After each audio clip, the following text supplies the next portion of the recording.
33 years ago in pop culture history, Whitney Houston and Bobby Brown got married, and as we all know, the relationship was quite tumultuous. So this is the story of Whitney Houston and Bobby Brown. Whitney Houston and Bobby Brown met in April of 1989 at the Soul Train Music Awards. Now, Whitney was 25 at the time and Bobby was 20 at the time. The way the two met was a little bit interesting. So basically, Whitney and her friends were sitting behind Bobby, and Whitney was kicking and giggling with her friends and kept bumping Bobby. Whitney was like, "Oh, I'm so sorry," and Bobby turned around and was like, "Don't let it happen again." Something about that interaction really intrigued Whitney Houston. So fast forward a few months, Whitney invites Bobby Brown to her 26th birthday party in Houston. Then they ran into each other again in LA at a concert for BB and CC Winans. Now after the concert, you know how there's usually like after parties. Well, BB and CC Winans are gospel singers, so there was like an after party dinner. Now at this after party dinner, Bobby Brown asked Whitney Houston out. And at the time, Whitney Houston was seeing someone else, but obviously it was not that serious because Whitney Houston said yes. And then they went on their first date. They went to go see a movie called Young Buck. They went to go eat dinner and do some shopping. The two of them started off as really good friends. It was definitely a vibe, and then as they became closer friends, they were like, "What are we doing? Let's just date." 2 years later, in 1991, Bobby and Whitney are still dating, and it's time for Whitney to go on her "I'm Your Baby Tonight" tour. Bobby Brown basically traveled with Whitney for the entire tour, and then in September, he proposed to her in the back of a car. And if your first thought was in the back of a car, like my first thought was in the back of a car, it technically was not his first time proposing.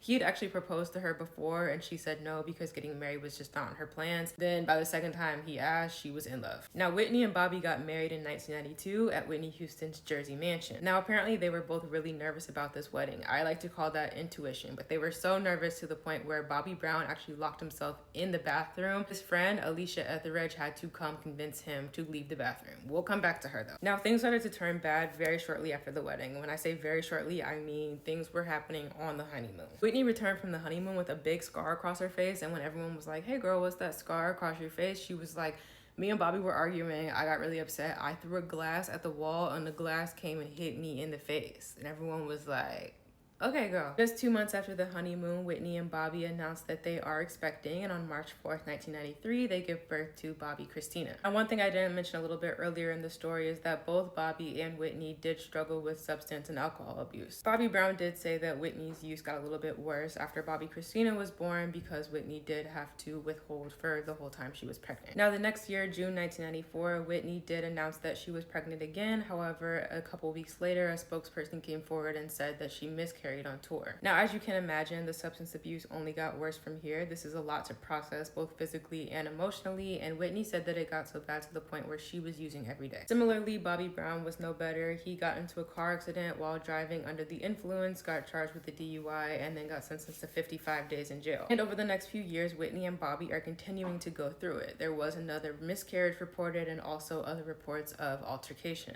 There was an instance where Whitney and Bobby went on vacation to Italy, and Whitney had to get 2 stitches, and everyone was like, "Hey girl, what happened there?" And she was like, "Oh, I was swimming and hit a rock." People were starting to speculate here, but Whitney did go publicly and say that he has never put his hands on me. The situation became virtually undeniable in December 2003 when police responded to a call from Whitney saying that Bobby had indeed put hands on her. By the time the police got there, Bobby was long gone. He was charged with battery and sentenced to 60 more days in jail. After this, Whitney checked into rehab on 2 separate occasions, but it was pretty clear that their relationship was going downhill from there. Despite their issues, they both starred in this reality TV series, being Bobby Brown, and then in 2006, Whitney left Bobby after suspicions that he was cheating on her. Then she filed to separate, and then she filed for divorce. Bobby Brown says that he did not see this divorce coming, but he said that she got everything out of the divorce. Bobby Christina, she got the jewelry, she got the property, and she got the cars. Bobby did eventually sue Whitney for custody, but the motion was denied because he just didn't show up in court. Now, remember I told you at Whitney and Bobby's wedding, Bobby locked himself in the bathroom and he had this friend named Alicia that had to come convince him to leave the bathroom? Well, yes, her name was Alicia Etheridge. She was Bobby's manager at the time, and 2 years after the divorce, they were engaged. This was after they had their first child in May of 2009, so the year before. Now, as we all know, February 11, 2012, Whitney Houston did pass away at the Beverly Hilton Hotel in LA. Her official cause of death was accidental drowning, and we do know that there were a lot of different substances in her system at the time. If you remember, Bobby actually did not attend. He very famously left the wedding after security would not let Bobby's other kids sit with him and Bobby Christina. He felt very disrespected. He kissed the casket and left. And 3 years later, in 2015, Bobby Christina passed away in the exact same way as her mom did, found face down in a bathtub. So as you can see, the story of Whitney Houston and Bobby Brown was quite a rocky one. Obviously, their legacies are a little bit complicated, but as always, rest in peace, Whitney Houston and Bobby Christina.